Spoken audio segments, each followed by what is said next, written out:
ഇന്ന് തന്നെ ഡൗൺലോഡ് ചെയ്യൂ. കാണൂ നിങ്ങളുടെ ഫേവറേറ്റ് ഷോസ്.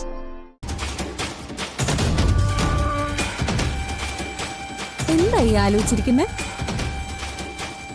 ഓ, കാമുകി നഷ്ടപ്പെട്ടതിന്റെ സങ്കടത്തിലാവും. കാമുകിയല്ലടി, അവളെന്റെ ഭാര്യ. അവൾ ഇറങ്ങിപ്പോയാൽ എനിക്ക് വിഷമമുണ്ടാവും. എന്റെ വരുൺ, ഇന്നലെ വരെ മനസ്സിൽ എന്തെങ്കിലും കണക്ക് കൂട്ടിയിട്ടുണ്ടെങ്കിലേ അതങ്ങ് മായ്ച്ചു കളഞ്ഞേക്കും. ഇനി രാധിക കണിമംഗലത്തേക്ക് തിരിച്ചു വരില്ല. ഞാൻ വരുത്തില്ല. എന്റെയും രാധികയുടെയും പ്രണയം സത്യമാണെങ്കിൽ നീ എന്ത് ചെയ്തിട്ട് ഒരു കാര്യമില്ല പ്രിയങ്ക. എന്ത് ചെയ്തിട്ടും കാര്യമില്ല അല്ലേ?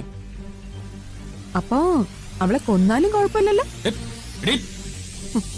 കുറെ കാലങ്ങൾക്ക് മുൻപ് ആറ്റുവാശ്ശേരിയിലേക്ക് അർഹതയില്ലാതെ വന്ന് കയറിയ ഒരു വിഷവിത്ത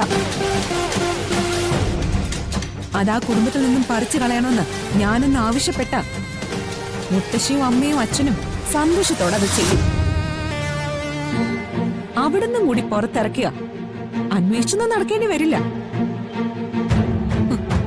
എവിടെങ്കിലും ചത്ത് കിടക്കുന്ന വിവരം ആളുകൾ പറഞ്ഞു തരും. അല്ല, വരുൺ ഇതിന്റെ വല്ല ആവശ്യമുണ്ടോ? ദേ, ഇപ്പൊ മുതൽ ആ രാധിക എന്ന് പറഞ്ഞവളെ മറക്കാൻ തയ്യാറാണെങ്കിൽ നമുക്കിടയിൽ നടന്നതൊക്കെ ഞാനും മറക്കാം. എന്നിട്ട് നമുക്ക് പുതിയൊരു ജീവിതം തുടങ്ങാം. നാണമില്ലടി നിനക്ക്. പറഞ്ഞിട്ട് കാര്യമില്ല. സ്വന്തം നേട്ടത്തിന് വേണ്ടി എന്തും ചെയ്യാൻ തയ്യാറായിട്ടുള്ള ഒരുത്തിയാണല്ലോ നീ. നിനക്ക് ബന്ധങ്ങളുടെ വില അറിയില്ല, അതിന്റെ സത്യസന്ധത എന്താണെന്ന് അറിയില്ല.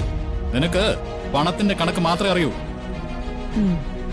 നിനക്ക് ആഘോഷിക്കാൻ പണം വേണം, ആഹ്ലാദിക്കാൻ പ്രതാപം വേണം.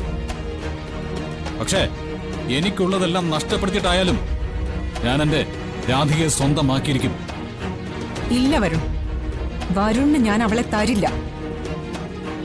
അതിനു മുൻപേ ഞാൻ അവളെ കൊല്ലും. മാറി നിക്ക. അല്ല, ഇവള് പറയുന്നത് കേട്ടില്ല മുത്തശ്ശി. ഇനി ഞാൻ ഇവിടെ നിന്ന് കഴിഞ്ഞാൽ ശരിയാവത്തില്ല. മോനെ, നീ ഇവിടെ നിക്കാനല്ലേ പറഞ്ഞത്? പ്രിയങ്ക, നീ അകത്തേക്ക് പോകാനല്ലേ പറഞ്ഞത്? ഇവിടുന്ന് എവിടെയെങ്കിലും പോവാൻ തോന്നുന്നു മുത്തശ്ശി? അതെന്തിന്? ഇത് നിന്റെ വീടാ. അവളോട് ദേഷ്യപ്പെട്ട് നീയല്ല ഇവിടുന്ന് ഇറങ്ങേണ്ടത്, അടിച്ചിറക്കേണ്ടത് അവളെയാ.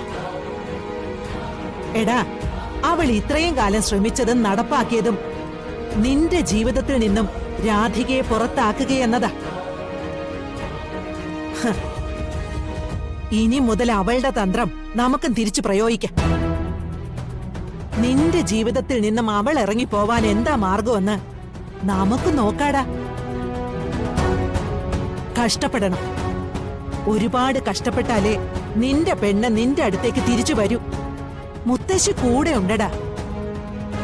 നീ തളരില്ലാന്ന് ഉറപ്പ് കിട്ടിയാൽ മാത്രം മതി എനിക്ക്. ശരി മുത്തശ്ശി, ഇനി ഇവിടുന്ന് അങ്ങോട്ട് റിയൽ ഫൈറ്റാ. പ്രിയങ്കയെ ഇവിടുന്ന് ഇറക്കാനും രാധികയെ തിരിച്ചു കൊണ്ടുവരാനും.